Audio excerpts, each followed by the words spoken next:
cerca lo que fue la vuelta a la democracia, la pelea por la vuelta a la democracia, creo que nos conmovió. Más allá de las diferencias personales que yo tenía con Alfonsín, ayer me conmovió porque sentí que no era nada más que la muerte o la partida de Raúl Alfonsín. Creo realmente que ayer sentí que se nos fueron los 80. Yo me tomé el atrevimiento y le pedí a la gente de Primicia allá que me dejaran escribir, que me dejaran despedir a Raúl Alfonsín. Y lo despedí de una manera, las quiero compartir con ustedes. Lo pueden leer igual en Primicia allá, pero lo quiero compartir con ustedes porque es un sentimiento que tuve yo. Y dice algo así como: ayer a las 20:30 se nos murió la década del 80. Con Raúl Alfonsín no solo se fue un político, se fue el hombre que lideró la vuelta democrática, que fue un ícono de la década. Uno ahora tiene borrosos los recuerdos. Ya no sabíamos si estábamos mejor o peor que ahora. Sí estamos seguros que éramos más jóvenes, con la sangre que bullía al compás de los bombos, los cantos y los gases lacrimógenos. Un cóctel que era un clásico a principio de esa década y al final de la dictadura. Éramos jóvenes y nos creíamos con el derecho absoluto a cambiar todo. La revolución era una palabra con contenido. Era el Che y Sandino. En los 80 parecía que el cambio estaba a la vuelta de la esquina, que todo era posible. Y eso, que en el 81 ya se nos había ido John Lennon con su mensaje que, seamos sinceros, no encajaba mucho con el sentimiento de aquellos años. Imagine sonaba cuento de hadas al lado de Víctor Jara, Los Quilapayún, Mercedes Sosa, Violeta Parra o cualquier otro que le cantara una Latinoamérica grande. Queríamos la paz, pero queríamos aún más la democracia. Se nos vino la guerra de Malvinas, festejamos, puteamos, nos desilusionamos y nos pegaron. Y un día, en la Federación de Box, los que creíamos en que los dictadores ya eran parte de la historia, fuimos a ver a un tal Raúl Alfonsín que encendía pasiones. Ese día lo conocí por primera vez a él y por última vez a Chuenga, que vendía esos caramelos incomibles y entrañables. No me quedé con él, preferí al viejo Allende que no se vende. Pero el 30 de octubre a las 7 de la mañana estaba en la cola esperando estrenar mi DNI con olor a nuevo y virgen de todo voto. La democracia no la consiguió Alfonsín.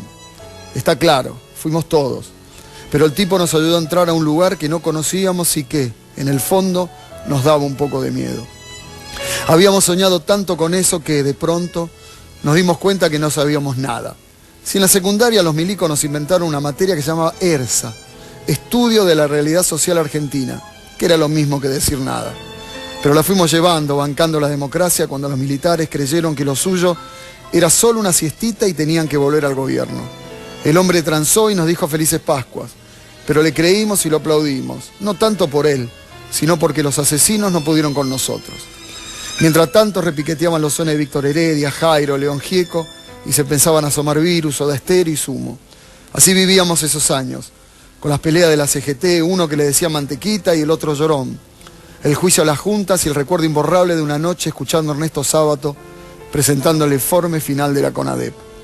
Sentíamos que el sueño se hacía realidad, que aquellos que los jóvenes franceses en el 68 decían seamos realistas, pidamos lo imposible.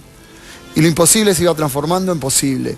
Y andaba el tipo gritando que con la democracia se come, se educa y se cura.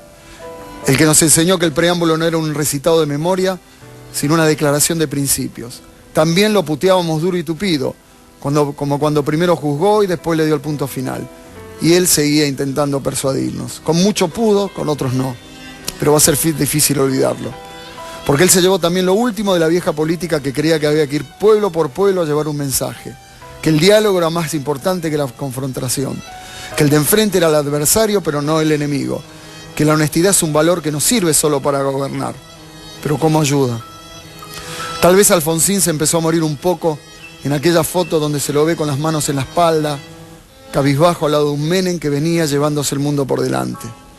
Partir es morir un poco, dicen, y con la partida de él todos empezamos a enterrar alguna de nuestras cosas más personales.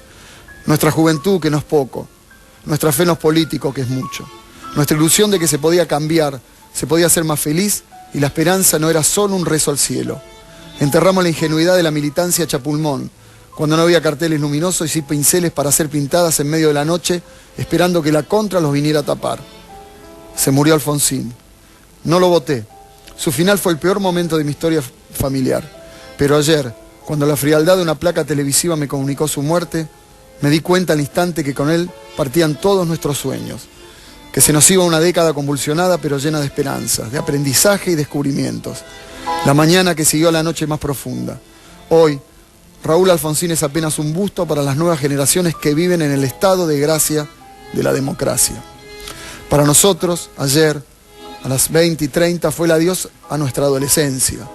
Ahora nos dimos cuenta que somos más viejos, más grandes y menos sabios. No se murió solo un hombre, se murió una esperanza que desde hace años los que lo continuaron la rifaron sin tener piedad por nosotros. Es difícil darse cuenta de golpe que ya habíamos crecido.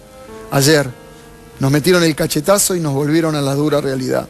Ahora sabemos que nos golpearon tanto que ya no imaginábamos el cambio. Solo rogamos que no nos saquen lo que tenemos. Y eso no era lo que queríamos en los 80. Ahora es tarde. Se nos fue Alfonsín. Nos vamos al primer corte, si no les parece. Mal, chicos. Esto es un poco lo que yo sentí cuando murió Alfonsín. Creo que el resumen más perfecto es: uno lo conoció Alfonsín con la suma del poder político y uno lo termina viendo en la austeridad de un departamento en la avenida Santa Fe, el de toda la vida. Era un poco el homenaje que le queríamos hacer. Nos vamos al primer corte y después sí nos metemos de lleno a Intrusos hasta las 4:30, porque después sigue la continuidad informativa. Ya volvemos.